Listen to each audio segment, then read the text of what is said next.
Hello বন্ধুরা, আমি দেখো একটা তড়কা বানাবো। পেঁয়াজ, টমেটো, লঙ্কা ভেজে নিচ্ছি। এখন ডিম দেবো, ডিম দিয়ে তড়কা করবো। দেখো তোমরা, এই দেখো বন্ধু, ডিম দিয়ে দিয়েছি। দেখো একটা ডিমে 3টে কুসুম ছিল। দেখো তোমরা, এবার মিশিয়ে দিচ্ছি।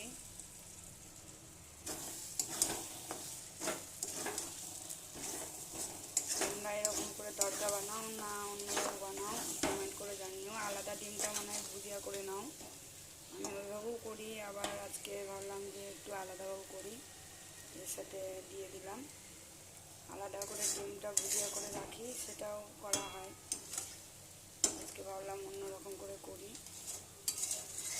তো কার কার তড়কা ভালো লাগে কমেন্ট করে জানিও, আর কাছে থাকলে খেতে চলে এসো। দেখো বন্ধুরা, আমার তড়কাতে জল দেওয়া হয়ে গেছে, তড়কাও কমপ্লিট। দেখো তোমরা, এখন রুটি হয়ে গেছে। আমি তোমার দাদাভাই আসলেই খেতে দেবো। দেখো কেমন হয়েছে। আর একটু ধনে পাতা থাকলে ভালো হতো। আমার বিলেতি ধনে পাতা ছিল, 2টো পাতা, তাই দিয়েছি, কারণ এখন তো ধনে পাতা পাওয়া যায় না।